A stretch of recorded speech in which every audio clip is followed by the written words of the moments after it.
So hey, where are our friends, Mr. Scoble and Mr. Israel? Are you guys here? Come on up. Here are two guys that you've probably never heard of. We found these guys out around the corner. And rumor has it that you're writing a book. Let me give you I'm going to go get another microphone, so you have two microphones. Let's hear what you're working on, guys. Him first. This is the first. Who are you? Who the hell are you? Here, move over into the light. Over here. You gotta be in the light. I There can you see go. the light. Okay. Robert Scoble, you know, I'm the other guy. And we've been working for about a year now on a book called Age of Context. I think we finally settled on a subtitle, which is how mobile sensors and data will change your life.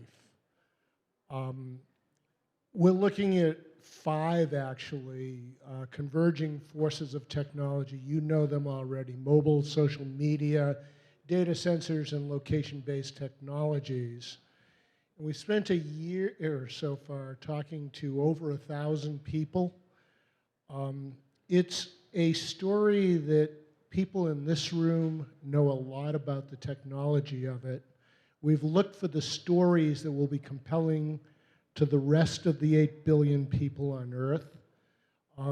And we thank you all for being the source that this is about, and we hope we tell the story of technology pretty well. Robert? And we're here to make sure we hear any of the latest bleeding edge stuff, because we have a couple weeks left of writing, and we can still get stuff in the book. And you guys are the ones who the rest of the world is going to be following. So some of the things that we've been seeing is how sensors are changing wearable computers. This is a sensor platform from Google that's coming out next year. It knows where I'm looking. It knows where my eye is looking. It knows which way my head is turned, right? It comes on if I look up, right? When did you get that Twitch? 3 months ago. It's the Saturday Night Live Twitch. And so we visited General Motors and Toyota and Oakley and wineries in Napa. I went to the largest ski resort in Aspen, and we went around the world to find out how these new technologies are going to change business and people's lives. We talked to people in healthcare, not the healthcare officials who are still doing what they used to do, but people are making sensors that you can take and eliminate invasive tests. Mothers who are tired of their kids not getting the right treatment with diabetes and asthma, and how technology is empowering them to do things that will make the quality of their children's lives better. So some things we're noticing is for people, this has 2 impacts. One, we're going to get very personalized product. This product, Peter, if you put on my Google Glass, you see my email, my stocks, my calendar, my sports teams, and on and on. It's very personalized to who I am. And when you get yours will be personalized to who you are. And we're seeing, General Motors talked about this, that you're going to have a 3D sensor in General Motors cars soon that will recognize that you're sitting in the passenger seat and do things for you. Turn on your favorite Spotify music, or change the settings of the air conditioning system to who you are, or even watch your eyes and see that you're falling asleep as you're driving down the road and wake you up. So there's safety things that are going to come in with these sensor platforms as well. So personalized thing is one thing. It's also going to let us have very assistive technologies. The code name for Google Glass was Wingman, because it is trying to assist me. So when I walk into an airport, like I did last week, it puts my plane ticket up in the glass, so I know what time the plane is leaving, when it's leaving, where is my gate number. And this is really cool when you're dragging two suitcases through an airport and you don't have the phone ready to look at. There's a couple of things that all of the stuff we talk about seems to keep coming back to. One is people and their technology are going to get uncannily close together, and that creates some very freaky aspects that we're going to talk about. Got a whole chapter on privacy, which is the elephant in the book, I would say. Uh, the second thing is that technology is going to know our patterns and know our habits well enough to predict what we're going to do next. Yeah. In fact, I got one tonight. Who's the developer from MileMe? Is he here? I know he's here because he gave me the app. Anyways, They're hiding in the dark it's out watching. It's now watching my cell phone's patterns, so it knows when I took trips, and it builds a expense form for my expenses about mileage, right? And that's the kind of thing I'm seeing. The other thing that's happening because of all these 5 trends is business is going to really you're going to have, if you're in business, you're going to have a very complete idea of what's going on in your business, to the point you're going to know predictively what your inventory tonight needs to be. In fact, the bar could have used our behaviors to know that they better stock up on some whiskey, because I like whiskey, and right? I didn't know you liked whiskey. I do like We're whiskey. supposed to stop talking. Right Okay, now. one more question. And so if you guys have questions, we'll take them, right? Just 1 or 2? Oh. Okay, guys. There's a second thing that's happening to business, and that is that business is not just going to have a perfect idea of of their business. Like Uber knows every transaction, every customer, all on their mobile phone. But they're also going to know you very deeply. I just interviewed Aaron from MindTouch, and he built a customer support system that HTC and Remington guns they're using, and they really track everything you do, both on the website and when you call up. They know you in much deeper detail, and when they get to that point, then they can make the leap to being able to support you, but just by talking to a system, and it's going to be pretty amazing. So. Hand up high if you have questions. The only request is let's not ask how glass works. Are you going to recognize people, or should we just... I've got a microphone. There's somebody for him, down here who's the only one we can see with his hand up. Got it. Or it was up. There you go. Hi. You guys were touching earlier on the elephant in the room, which was privacy, and you have a whole chapter dedicated to that. Could you give us a little, taste of what you discuss in the book? Well, I can do it in one sentence. Your technology is going to know all about you. There's a lot of talk about Google Glass and what you can see. Well, that gets silly, because if he went into a restroom and wanted to photograph something that he wasn't supposed to photograph, he would have to stare down in a certain area, and a little light would go off, and you'd hear a ding, and I would fear for Robert's life. But on the other hand...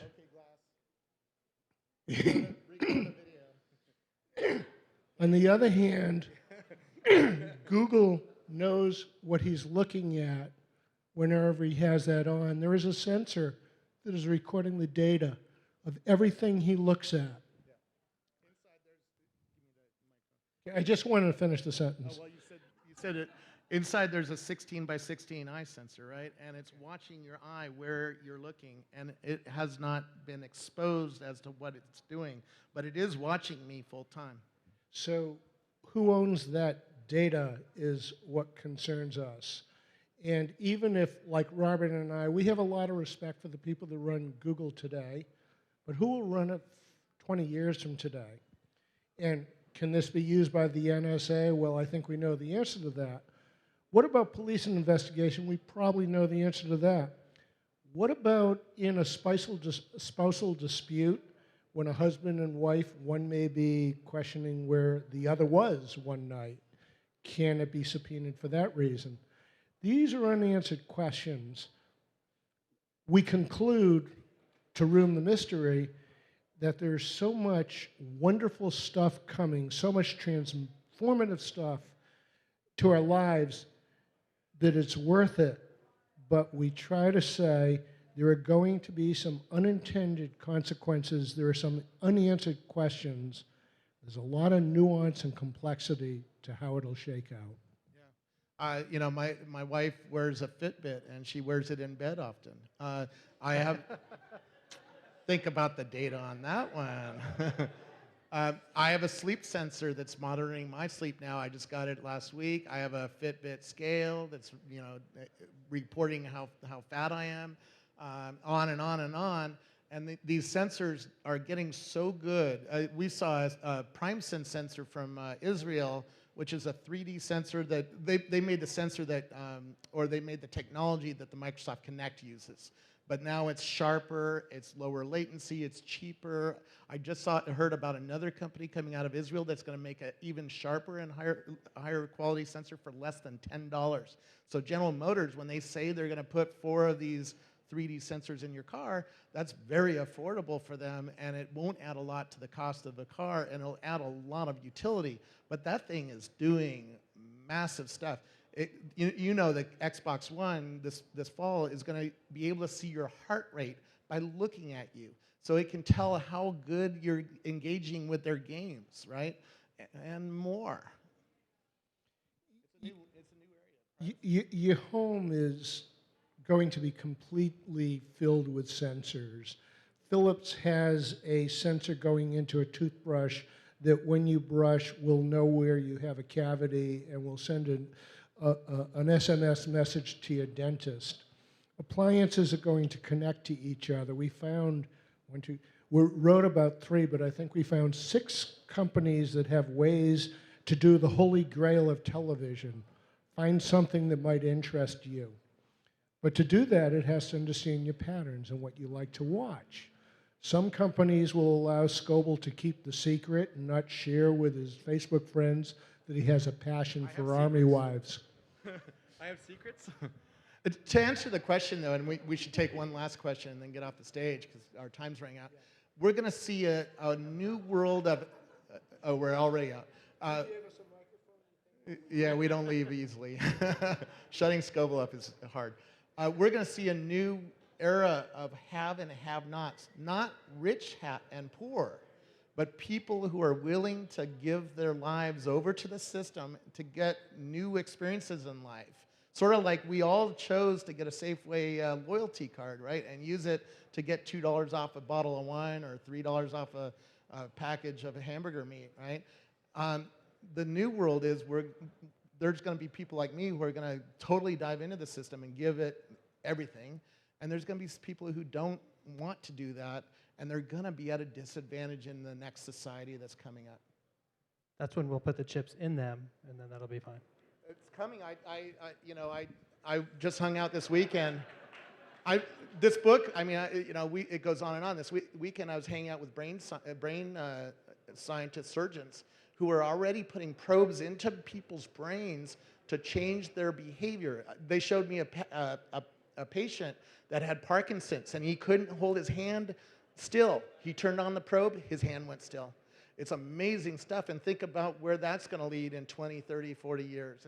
It's a really freaky world to me. We found a lady who is using brain waves to get an artificial hand. She has no arms. And she uses an artificial hand to do things for her. I asked her what was the first thing she asked it to do. She had it reach for a chocolate and feed her. Good for her. Right on. We can talk all night, but the book is out in October. Why don't we? Book is out in October. And we'd love to get early feedback from this audience because you guys know more about technology than any other audience in the world. So if you write me on Facebook or better yet Gmail, Scobleizer@gmail, we'll figure out how to get you the early PDFs of what's been edited already and see what you guys think. Awesome. We'll share it. What do you think? Scoble in Israel. Thank yes. you very much. Thank you. No, I'll take it. Oh, they made it go dead. Thank you. All right. There's a